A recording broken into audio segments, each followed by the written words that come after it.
Familia querida, el Señor les bendiga y les guarde. La gloria y el temor de Dios. Primera de Samuel 6, del 13 al 21. Y los de Bet-Semes segaban el trigo en el valle, y alzando los ojos vieron el arca, se regocijaron cuando la vieron. Y el carro vino al campo de Josué de Bet-Semes, y paró allí donde había una gran piedra. Y ellos cortaron la madera del carro y ofrecieron las vacas en holocausto a Jehová. Esta semana en República Dominicana hubo un terremoto, un temblor significativo, duró un largo tiempo.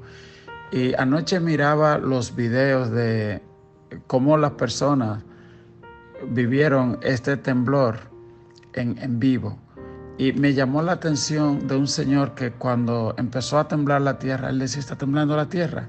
Y cuando siguió, empezó a rezar el Padre Nuestro. Padre Nuestro que estás en los cielos, perdón. Y yo nunca escuché a una persona rezar un Padre Nuestro tan rápido.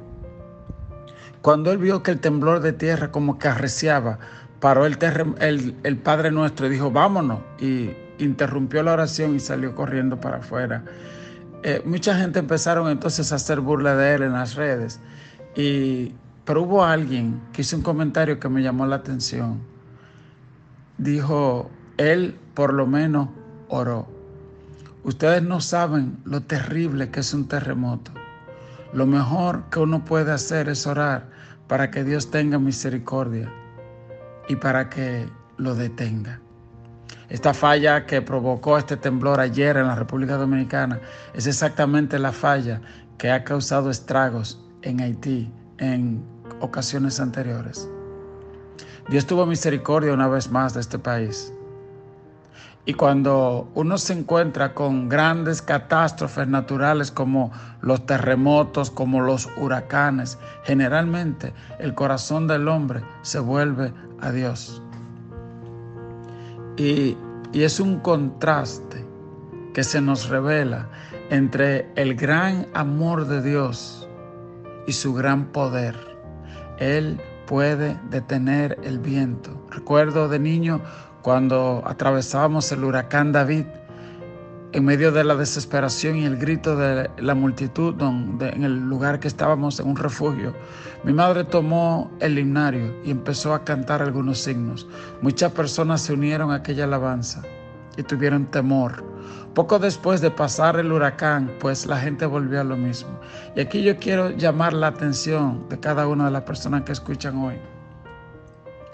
Muchas veces le pedimos cosas a Dios y cuando Dios nos da esa bendición, Señor, llévame a tal país, Señor, permíteme tener tal cosa. Luego que tenemos aquello, olvidamos. Muchas veces empezamos a servirle a Dios, pero luego descuidamos su presencia.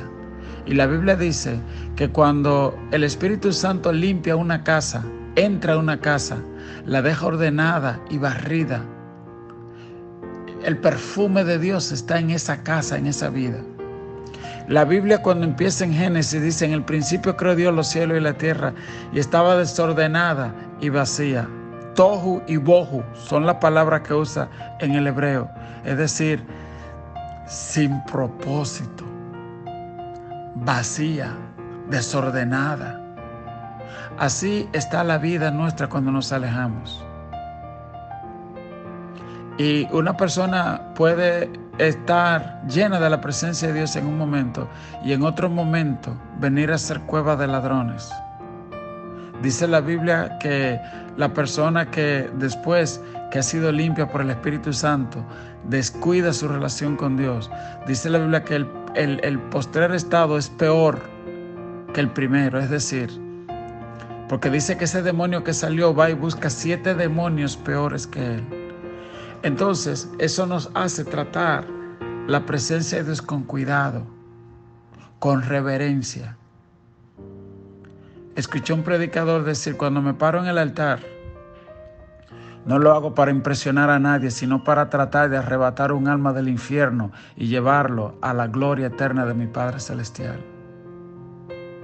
Muchas veces somos superficiales y no entendemos bien la relación entre la dulce presencia de Dios pero el temor reverente que inspira. Dice la Biblia que le dijo al pueblo de Israel: santifíquense porque al tercer día vendré a ustedes. Y los de Israel no tomaron ese mandato con la seriedad que debía. Y dice la Biblia que al tercer día, cuando descendió la presencia de Dios sobre el monte Sinaí, y ellos vieron que todo el monte se estremecía ante la presencia de Dios. Ellos nunca vieron una montaña estremecerse de arriba abajo por la presencia de Dios. Ellos compusieron luego un salmo que dice: ¿qué tuviste, oh mar, que huiste? Y tú, oh Jordán, que te volviste atrás. A la presencia de Jehová tiembla la tierra, a la presencia del Dios de Israel. ¿Cómo estamos tú y yo tratando la presencia de Dios en nuestra vida? Alguien cantaba esta mañana: el centro de mi vida es Jesús, el centro de todo es Jesús. Toda rodilla se doblará y toda lengua confesará Cristo. Es decir, nosotros debemos saber, dice la Biblia: vivo yo, dice Jehová, que ante mí se doblará toda rodilla de los que están en el cielo, en la tierra y debajo de la tierra, y toda lengua confesará que Jesucristo es el Señor. Muchas veces cuando yo hablo con personas ateas, le digo: ¿sabe? Tú puedes creer o no, pero hay un verso en la Biblia que Dios interpuso un juramento y dice: vivo yo, dice Jehová, que ante mí se doblará toda rodilla. Ese tipo de versículo debe a nosotros movernos a reflexión y a temor. El temor no es un miedo, sino una profunda reverencia de la santidad y saber que la palabra de Dios se cumplirá, que el cielo y la tierra pasará, pero que su palabra no pasará. Y que cuando la Biblia dice: no erréis, ni los fornicarios, ni los idólatras, ni los afeminados, ni los mentirosos, ni los que se echan con varones entrarán al reino de Dios. Es así. Y entonces no podemos jugar ni con la mentira ni con nada de eso que la Biblia habla. Uno tiene que tomar eso muy seriamente y establecer una línea divisoria muy clara entre el antes y el ahora, entre el yo cuando estaba en la posilga y el yo cuando mi padre me recibió y me abrazó. Y hay personas que toman eso muy a la ligera. Hoy son cristianos y no lo son. Hoy están bien, mañana están bien. No, eso no se toma a la ligera. El rey David, cuando pecó, en el Salmo 51, él escribió: ten piedad de mí, oh Dios. Y a veces podemos ser soberbios, creyéndonos que la presencia de Dios está ahí sin importar lo que nosotros hagamos. En la lectura de hoy, cuando el arca de Dios llegó, dice la Biblia, a Bet-Semes, ellos se alegraron. Y dice la Biblia que los animales se detuvieron donde habría una gran peña. Generalmente estas grandes peñas eran usadas como lugar de holocausto, de invocación a Dios. Allí se detienen aquellos animales que mandaron. Y dice la Biblia en el verso 14 que ellos tomaron la madera del carro y ofrecieron las vacas en holocausto a Jehová. Usted dirá: wow, eso está muy bien. No, no está bien. No está bien. Porque la Biblia dice en el libro de Levítico, capítulo 1, verso 3: si su ofrenda fuera holocausto vacuno, macho sin defecto lo ofrecerá, de su voluntad lo ofrecerá a la puerta del tabernáculo. Es decir, la ofrenda que Dios había mandado no eran vacas, eran becerros. Número 1. Número 2, dice en el Números 4, del 15 al 21, escuche esto bien: y cuando acaben Aarón y sus hijos de cubrir el santuario y todos los utensilios del santuario, cuando haya de mudarse el campamento, vendrán después de ellos los hijos de Coat para llevarlos, pero no tocarán cosas santas, no sea que mueran. Estas serán las cargas de los hijos de Coat en el tabernáculo de reunión. Mire, el arca, por ejemplo, para cargarla había que atravesarle una vara y lo cargaban hombres específicos en sus hombros, pero nadie tocaba el arca y ellos lo sabían.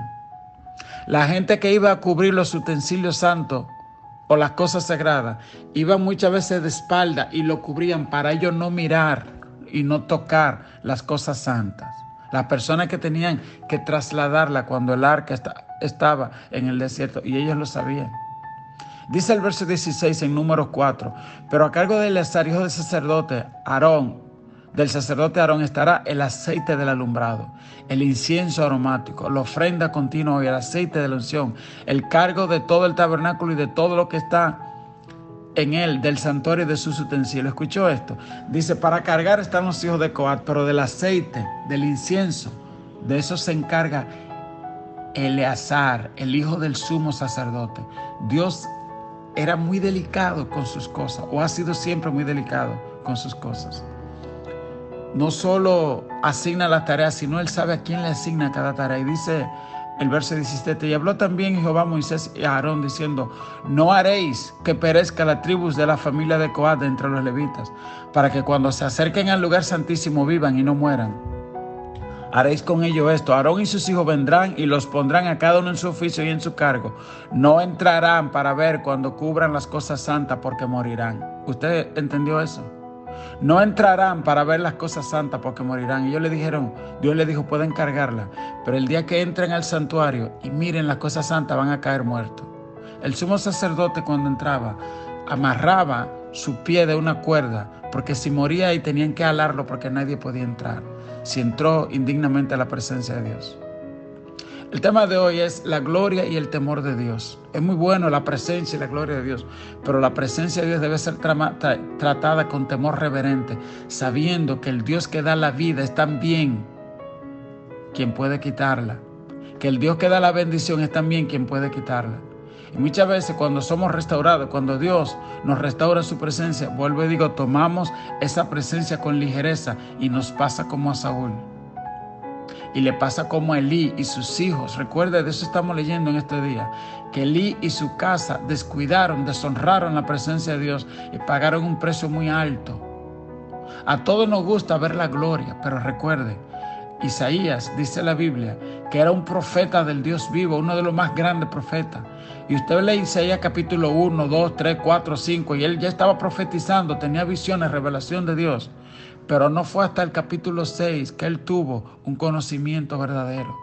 Dice la Biblia que Dios le mostró su gloria.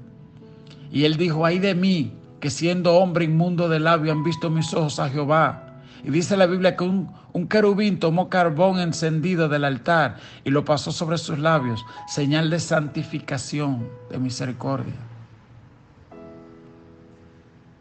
Y en esto, a mí me encantan las canciones de Paul Wilbur. Hay una que dice, yo entro al lugar más santo a través del Cordero de Dios. Es bueno leerse Levítico, Números, Deuteronomio.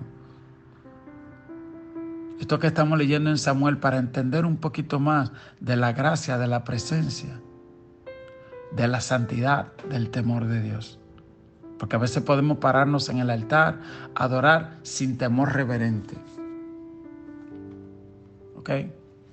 Y entonces, bueno, por ejemplo, leerse citas como Isaías 57:15 que dice, porque así dice el alto y sublime, el que habita en la eternidad y cuyo nombre es el santo. Yo habito en la altura y la santidad y con el quebrantado y humilde de espíritu, para hacer vivir el espíritu de los humildes y para vivificar el corazón de los quebrantados. Donde Dios, uno no se presenta con soberbia, ni con autosuficiencia, ni creyendo, no. Dice la Biblia, habito con el quebrantado y humilde de espíritu. El salmista dijo, un corazón contrito y humillado Dios no desprecia. Y como Él escudriña nuestros corazones, tenemos que orar para que nos dé siempre corazones humildes, para que nos ayude a hacer las cosas conforme a su diseño, como dice la palabra, no como se nos antoje. Entonces dice la Biblia, que por eso la Santa Cena hay mucha gente que la toman indignamente, dice Pablo, por eso hay muchos entre vosotros enfermos y otros muertos. La gloria y el temor de Dios.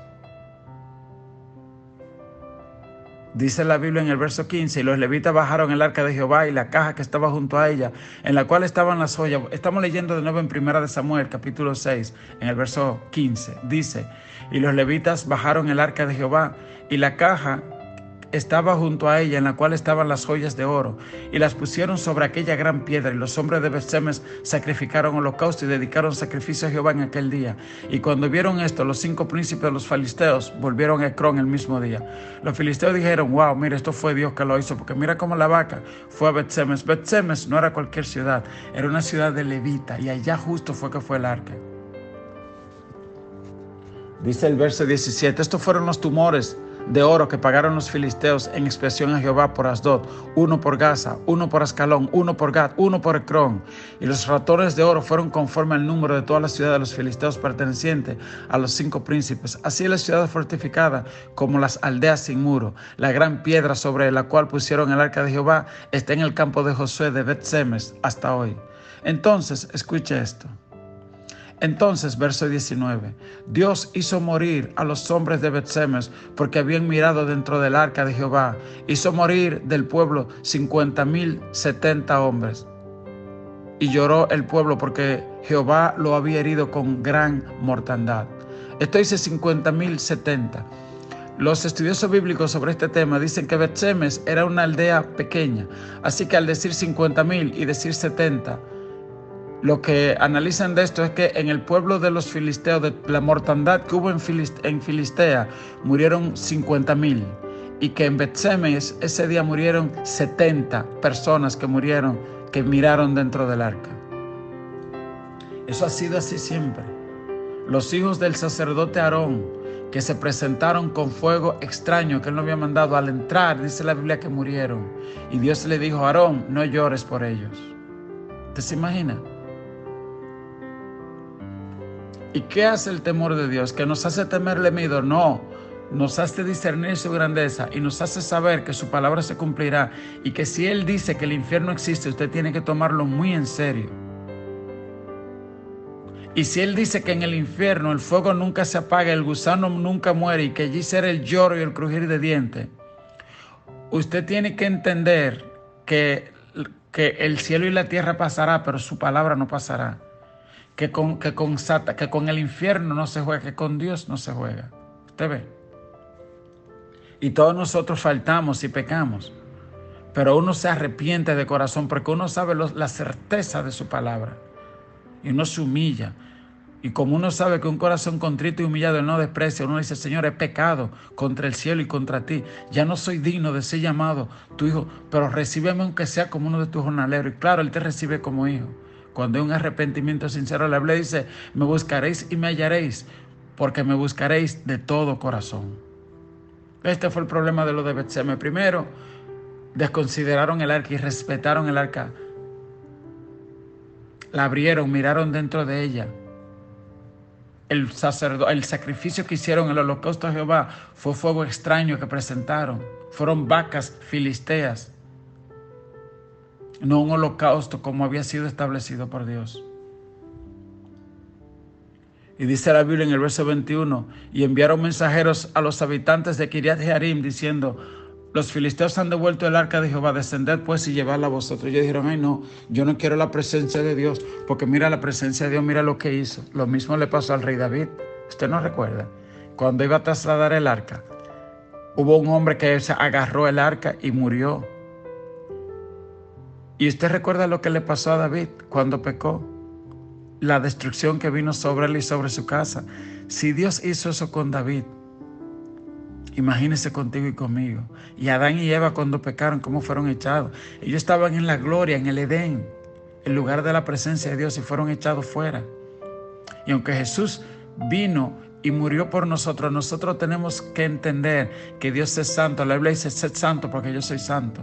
Y la Biblia dice: sin santidad nadie verá al Señor.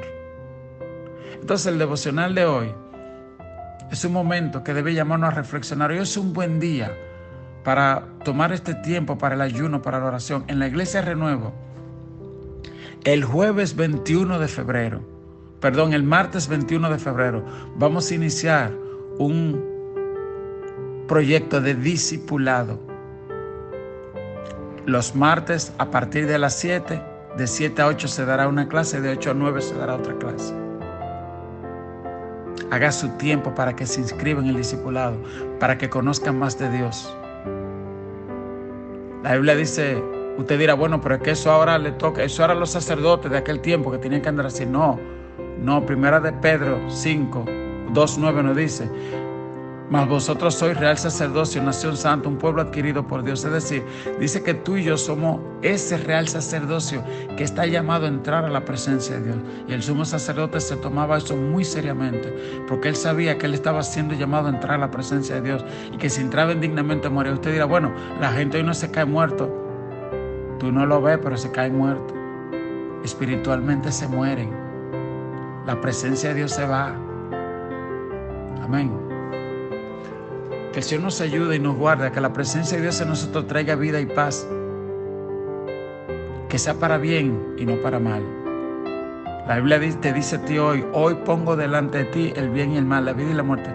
Escoge el bien para que vivan tú y los tuyos. Decisiones. Dios nos llama a decidir. Debemos elegir correctamente en este día servirle a Dios y apartarnos de todo lo que se represente inmundicia y pecado en nuestra vida. Dios te bendiga, Dios te guarde.